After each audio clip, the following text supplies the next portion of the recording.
1,29,649 জনক আমি যেতিয়া ভূমিৰ নমস্কাৰ মোৰ নাম শ্ৰী নিতুল ভূমিজ আৰু মোৰ ইউটিউব চেনেল নিতুল মিত্ৰৰ চেনেললৈ অহাৰ কাৰণে সকলোকে ধন্যবাদ। আজি মই মিছন বসুন্ধৰা যোনটো অসমৰ CM ছাৰে আঁচনি দিছে সেই আঁচনিৰ সুবিধা কিছুমান মই বক্তব্য কিছুমান আগবঢ়াম আৰু CM ছাৰে কেনেকুৱা ধৰণৰ বক্তব্য আগবঢ়াম সেই ভিডিঅ'টো আপোনালোকক আগবঢ়াম। তো ভিডিঅ'টো কেনেকুৱা লাগে আপোনালোকৰ মন্তব্য আগবঢ়াব। তো এয়া চাওক মই আপোনাৰ মিছন বসুন্ধৰা বিষয়ে আপোনাক কৈছোঁ। তো অসম চৰকাৰে মিছন বসুন্ধৰা যিটো মুকলি কৰিছে 3.0 মোৰ মাটি মোৰ দেশ 2024 20 অক্টোবৰ। ইয়াৰ সুবিধাবোৰ উপলব্ধ হৈছে সেৱাবোৰ হৈছে মিছন বসুন্ধৰা 2.0 অধীনত অধিক স্পষ্টীকৰণৰ বাবে স্থগিত ৰখা আবেদনৰ পুনৰ পৰীক্ষা। আৰু 2 নম্বৰতে হ'ল নগৰ আৰু কাষৰীয়া অঞ্চলৰ ৰেহাই প্ৰিমিয়াম হাৰত 100নীয় পাট্টাৰ ম্যাদীকৰণ। 3 নম্বৰতে হ'ল পূৰ্বৰ গ্ৰাম্য কিন্তু পৰৱৰ্তী কালত নগৰ অঞ্চল হিচাপে ঘোষিত এলেকাত দখলীয় থকা ৰায়তৰ মালিকীস্ত প্ৰদান। 4 নম্বৰতে হ'ল বন্দবস্তি নোহোৱা পূৰ্বে ভূদান গ্ৰাম্যদান ভূমিৰ বন্দবস্তি প্ৰদান। তাৰপিছতে হ'ল প্ৰসাৰিত কপত ভূমিৰ শ্ৰেণীৰ পৰিৱৰ্তন। তাৰপিছত হ'ল চাহ অনুদান গ্ৰান্ট ভূমিৰ পট্টা শ্ৰেণীৰ পৰিৱৰ্তন ক্ৰমে পট্টা প্ৰদান। স্ববিত্ত আঁচনিৰ অধীনত জৰীপ নোহোৱা অনা জৰীপ NC গাঁৱৰ ভূমি বন্দবস্তি আৰু অনুষ্ঠান প্ৰতিষ্ঠান হেতু ডিজিটেল প্ৰক্ৰিয়াৰে বন্দবস্তি। ইয়াৰ লগতে আছে মিছন বসুন্ধৰা 2.0 অধীনত 3টা সেৱা জনসাধাৰণৰ বাবে পুনৰ মুকলি।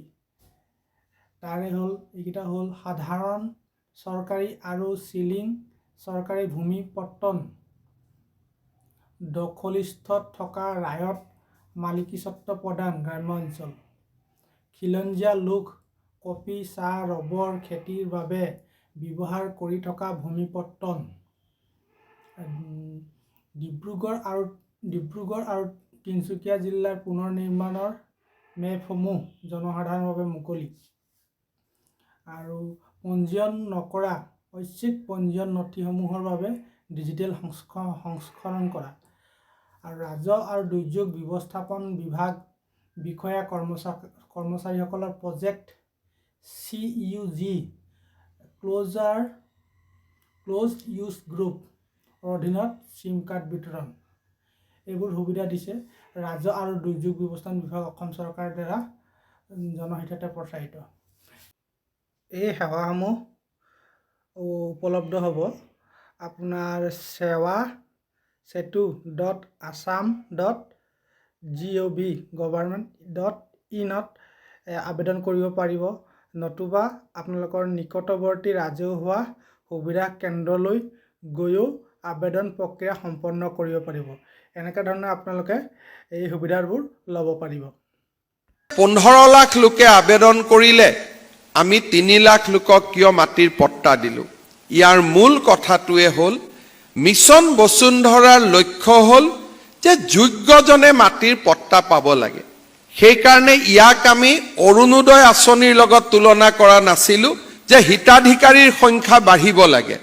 ইয়াত উদ্দেশ্য আছিল যাতে কোনো এজন দালালে বা কোনো এজন মধ্যভোগীয়ে মিছন বসুন্ধৰাৰ সুযোগ লৈ চৰকাৰী মাটিত বাস কৰি নথকা স্বত্তেও বসবাস কৰাৰ ভুৱা কাগজ পত্ৰৰে তেওঁলোকে যাতে মাটিৰ পট্টন ল'ব নোৱাৰে।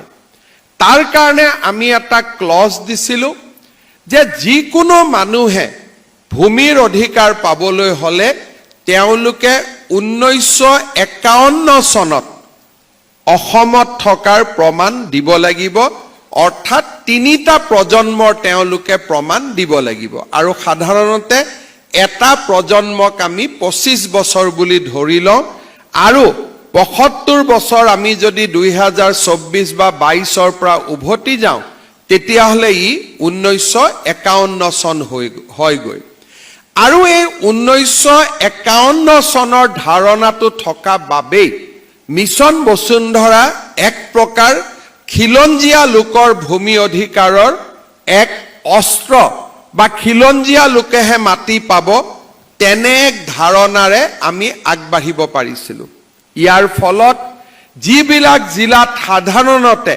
51 চনৰ মানুহৰ সংখ্যা কম তেনেকুৱা লোকত আবলটনৰ সংখ্যা কম হৈছিল আৰু য'ত 51 চনলৈকে আমি মানুহৰ থকা প্ৰজন্মৰ ইতিহাস পাওঁ সেইবোৰ জিলাত ভূমি আবলটন বহু গুণে বাঢ়িছিল মিছন বসুন্ধৰা 2ৰ আটাইতকৈ সফলতা আছিল যে 2,29,649 জনক আমি যেতিয়া ভূমিৰ আবলটন দিছিলোঁ ইয়াৰ 84% অনুসূচিত জনজাতি অনুসূচিত জাতি আৰু OBC তথা এমোবেছি এই কেটেগৰীৰ জনসংখ্যা আছিল আৰু ইয়ে প্ৰথমবাৰৰ বাবে স্বাধীনতাৰ পিছত খিলঞ্জীয়া লোকক মাটিৰ অধিকাৰ দিয়া শ্লোগানক বা এক আবেগিক শ্লোগানক আমি যুক্তিসংগত প্ৰক্ৰিয়াৰ মাজলৈ লৈ আহিবলৈ সক্ষম হৈছিলোঁ